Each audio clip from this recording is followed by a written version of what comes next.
Welcome, everybody, to another episode of the Face Your Ears podcast, the first of the year. Hooray! Welcome back. How you doing, Justin?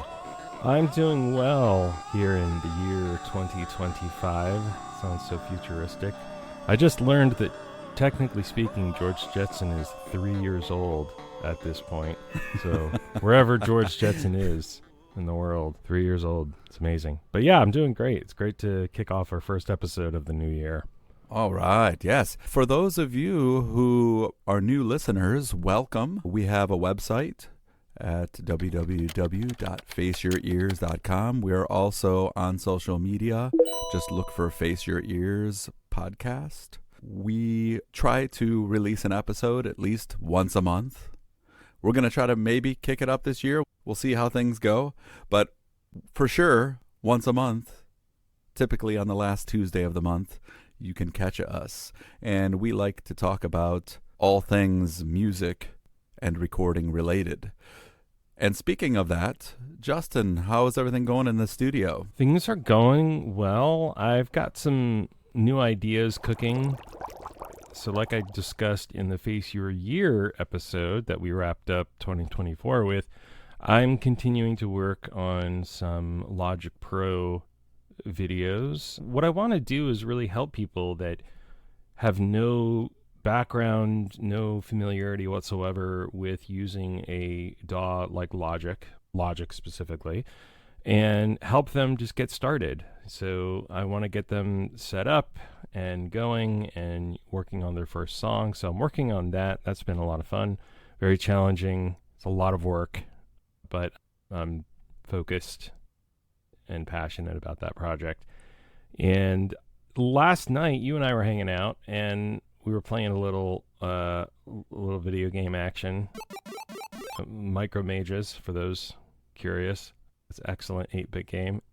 Anyway, during that rousing round of online gameplay, I brought up an idea of having a once a month or something. I'm still fleshing this out, like a once a month live session, like an hour long or so, to talk about Logic and get people into it and familiar and so on. So I just thought it might be a great way for me to market myself and what I'm able to do and bring to people in terms of Logic Pro. So yeah, there's a couple big things going on right now. How about you? First of all, I think that's a great idea. Definitely keep us posted if you decide to go through with that. When you decide to go through with that, keep us posted. That'd be a great thing to announce to our listeners of the podcast. Things are going well here. Back in action with the teaching. Full schedule. I got a lot of recordings coming this month. I got quite a few students who have completed some songs, and we got to lay down some vocals in the studio here. So that should be fun. I'm also finishing up an album with my good buddy Alex, co-writer, collaborator extraordinaire. You're in for a treat, people. You're in for a treat. Rich gave me a little taste. We got to hang out over the New Year holiday, and I got to listen to some of it, and it's excellent. I'm very excited for it to be released. Thank you. So we're working hard to get that out there. So that's happening. And then aside from the podcast, I've been also jamming with some people weekly here, just a little cover band happening, which is fun. I've never actually been in a cover band before, so this is a fun little endeavor. But that's about it here. Not even in your youth, you weren't in a cover band. No, I find that surprising. Interesting. From the beginning, the moment I picked up a guitar, I was already trying to think of my own songs and writing from the beginning.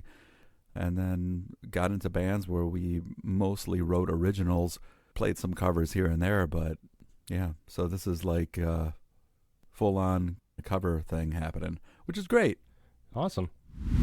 Justin, you look excited. Oh, boy! You look as if you have a topic for us today. What are we talking about today? So we got together last month and started to flesh out some of the things we wanted to talk about. And I was thinking to myself, well, hey, it's a new year.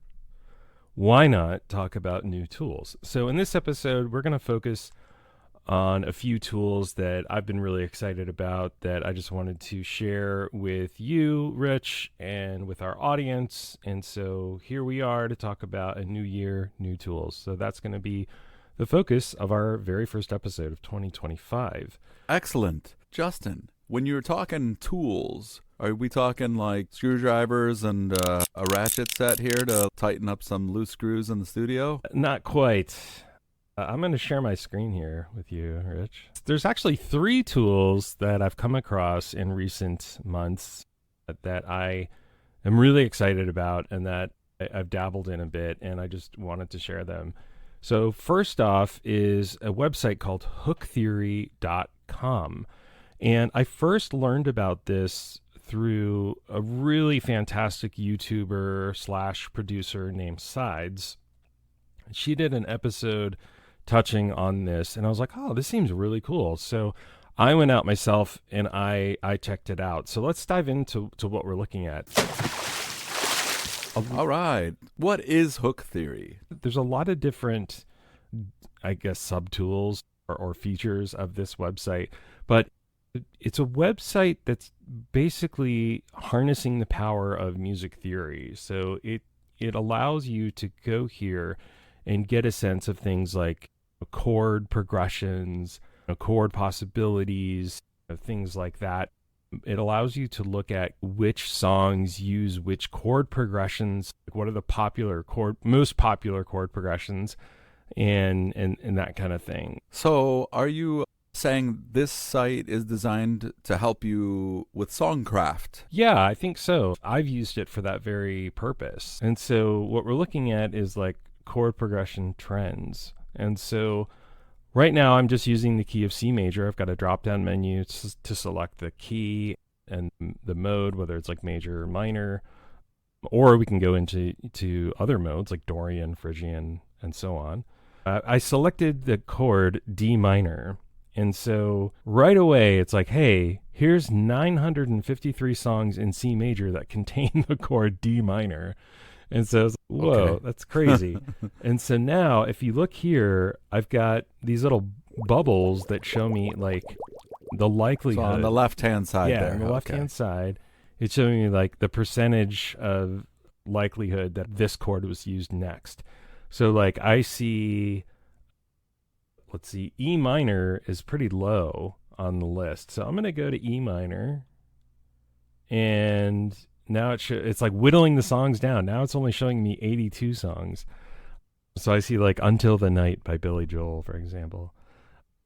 And so I'm going to click F because that's the biggest one. It's 59%. It's far and away the next chord that most people use. So the size of the bubble there kind of shows us a visual... The likelihood of that being the next chord. Yeah, so it's kind of a way to be like, hey, I'm going to fall in line with what most people do or what has worked well, or the opposite of like, hey, I'm going to kind of go down the path less taken and use these chords that haven't really been used very much. Yeah, and that, a lot of people might think, oh... well, I'm going to be original. I'm going to do all the ones that are least likely. I mean, give it a try and see. But there's a reason why these things are less likely to be used sometimes, and you'll find out, and you'll see if it matches what you're trying to do in your song. Sometimes it could sound bad.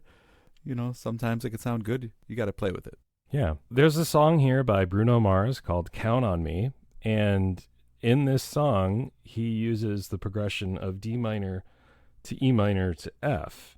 And so what you can actually do in this is you can click on the chord and hear what that chord sounds like. So right now I'm just like clicking on these chords and I'm hearing like block chords playing, but I can also just, play the track and hear it in context. Oh, okay. That's cool. So it's a really cool way to kind of analyze some of your favorite songs. And you can even like search for songs and get an analyzation of what chords are being used and what the melody looks like and so forth. And so I also like over here on the right, tells me the key, gives me some scale degrees in each chord, lets me know which notes will sound more stable, that kind of thing. And also just the tempo of the song. So like I just find this to be like a really cool way to get inspired quickly and easily and get a sense of what works well and what doesn't. And just, it's a fun tool to just see like what some popular songs are using. Yeah, when I look at this, I see it as a tool to get the creative juices flowing. It shouldn't be a replacement for you thinking outside the box and trying things and using your ear on your own with your instrument. But if you get stuck, I see this as a great way to kind of move things forward, or to just experiment with maybe some chord progressions that you have in mind and you just kind of want to hear it on its own. Yeah, and I think this is great, especially if you're not like a super great keyboard player, for example. Like, this is a great way to kind of go through a song that maybe you're even trying to learn at a slower pace and get a sense of how it works and everything. But yeah, that's how I've used it, the way you described it, which is like, hey, I just want to like tool around here and get it and put some different chords together and see what they sound like quickly. So with hook theory, you've also got popular chord progressions. So it tells me the most popular chord progression is 1, 5, 6, 4. And so it shows me a bunch of songs, gives me the tabs for that. And then it gives me a bunch of other different progressions. Like one of these says effective in all genres. So I think that's cool to say, hey, if you're just looking for something to get started, right? If this is effective in all genres, try this one. And again, you can just click on the chords and hear what that chord would sound like. And here's one called Gaining Popularity, and it's 1, 4, 6, 5. And so you can play that, get that in your ears, see what that sounds like, and also see what other artists have used that chord progression. So you can kind of hear it in sort of that context of like a pop song or a rock song or whatever. Very cool. There's Timeless, which is a timeless chord progression. That's got over 100 songs using that chord progression. So yeah, I love the fact that it's immediate.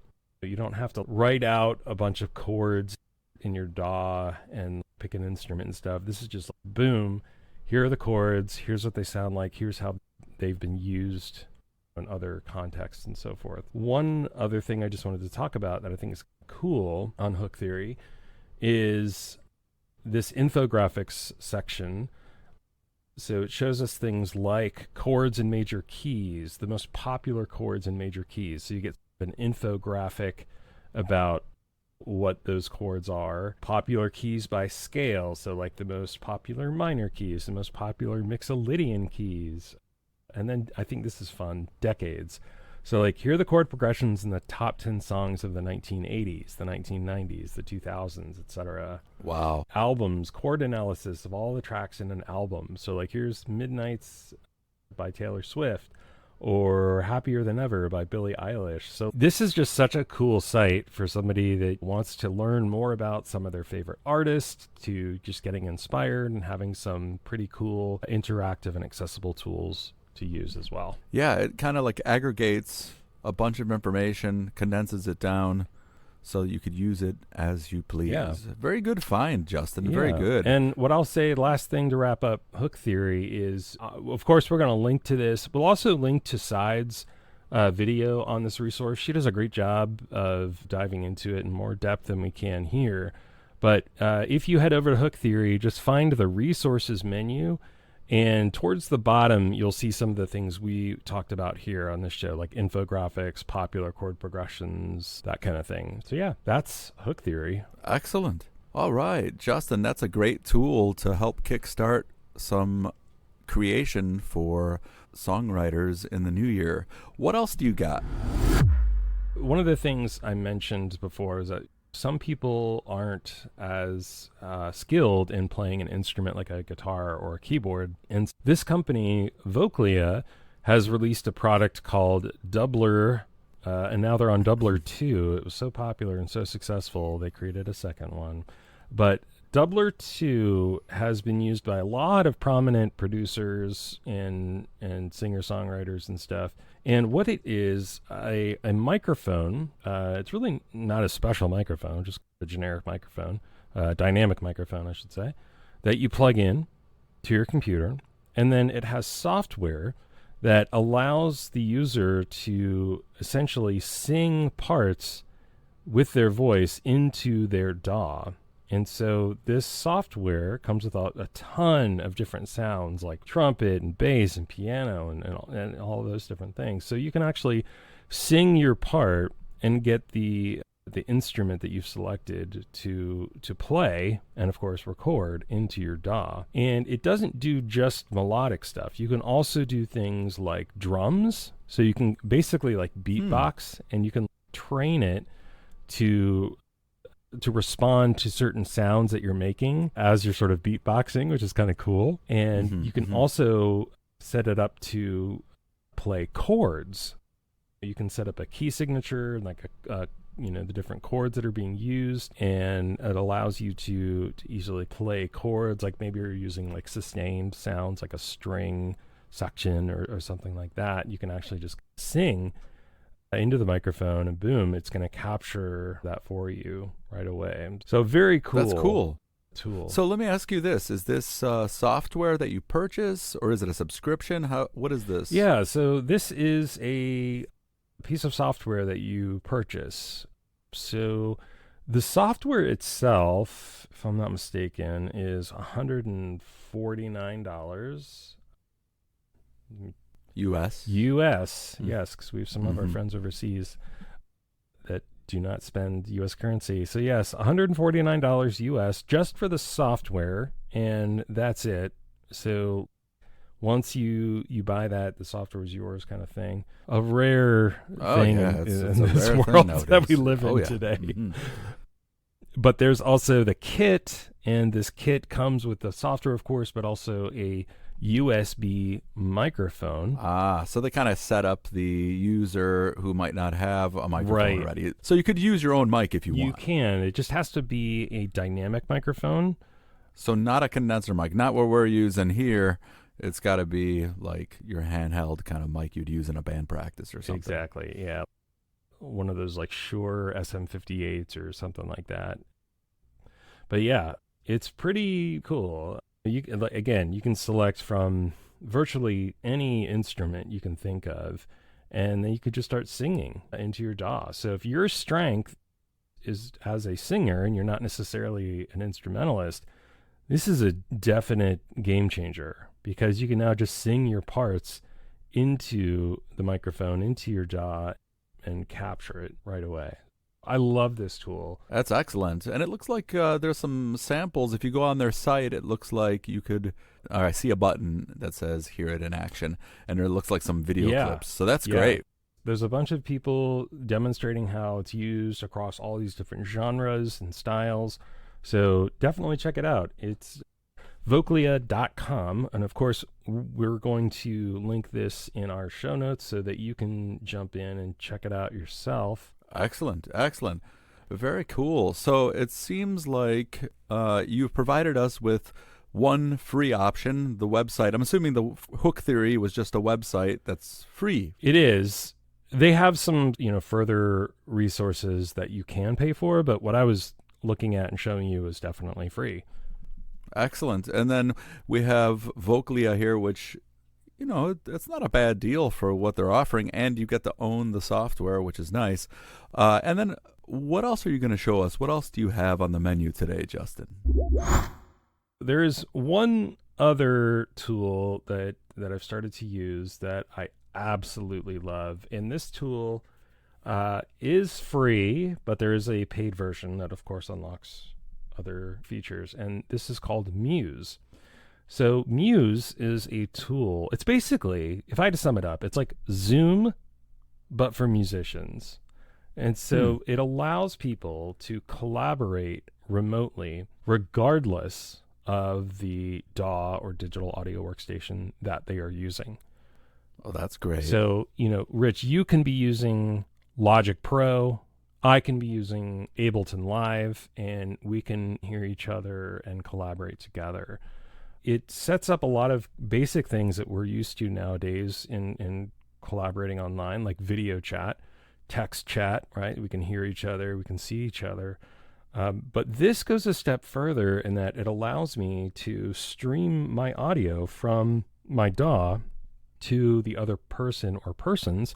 It's another cool thing is that it's not limited to just one person, but I can collaborate with several.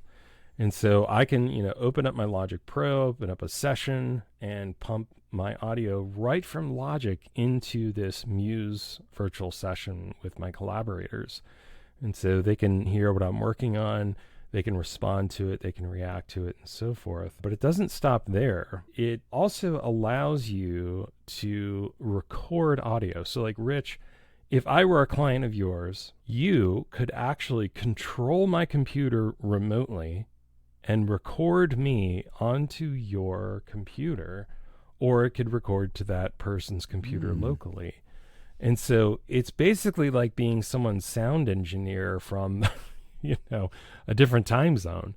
And it's pretty remarkable in that you can record someone remotely like that, either onto their computer or onto yours. So pretty incredible that it allows you to do that. And again, it doesn't matter if they're using a different DAW than you are. It all just works. Is this a plugin for purchase, or is this a subscription? How does this work? Yeah, it is. They have a free version, and they are subscription based. They follow that kind of new model, making everything subscription based. But the free version allows you to have up to, let me double check, I think it's up to 3 collaborators per session, and you can have a 60-minute session for free. You get a couple channels of audio, so it's a little more limited, but if you're just working like one-on-one or with a small group of 3 people or something, like it works really, really well. And then beyond that, they unlock a lot of other features like unlimited sessions, unlimited session times, unlimited audio devices that you can use in the session, all this cool stuff. And that's about $13.33 a month if you pay for an annual subscription. But if you just want to pay month to month, it's about $15.99 per month. That's not too bad. So if you have a one-off session that you're going to be collaborating with someone for a limited time, that's not too bad. Not at all. To be able to do it seamlessly and easily. One other cool thing that this does is it doesn't do just audio, so you can actually send MIDI. So Rich, if I wanted to play a virtual instrument or even an instrument in your studio, like a hardware instrument, I could play my MIDI keyboard here in Michigan and it would play your device in New Jersey. What? Oh, man. So you can send MIDI through the session as well.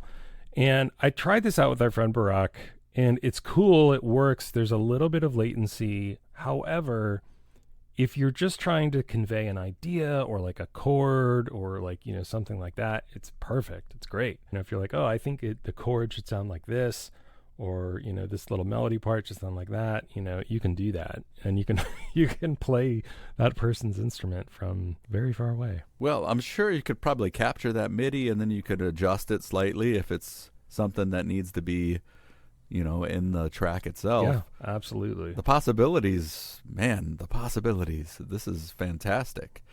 So, Justin, I think this is great. Do you have anything else to add about this? A couple things to mention just on Muse is that it, like Zoom or any, other online meeting space, you can do file sharing very easily, which is great because if you're like, oh, there's a very specific kick drum I want to use in this project, right? You can drop it into your Muse session with your collaborators and they can easily add that into their DAW. If they're using a different DAW, it doesn't matter because it's just like, here's the file, add it into whatever you're using.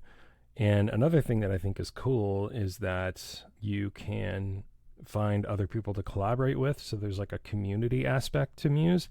So if you're looking for people to collaborate with, it has that element built into it. Nice. And then I kind of glossed over it, but you can remotely control someone's computer with screen control. So like you can track, you can mix, you can master. So Rich, you recall we did a session recently where we were not using Muse, and it was a little bit cumbersome, the way we were doing it. It worked. Mm-hmm. Yeah, we had a client out in California that we were recording. We all jumped into the session with RJB Music Production, our production company, and we jumped on with the client. We had everything set up. We were able to do the session But yeah, there were. It was a little bit cumbersome. This seems to aggregate everything together in one place. I think the way we were doing it is we kind of had to rely upon the client a little bit to navigate the computer and stuff. And what I like about this is they can just do their thing. Like they can just sit back and sing.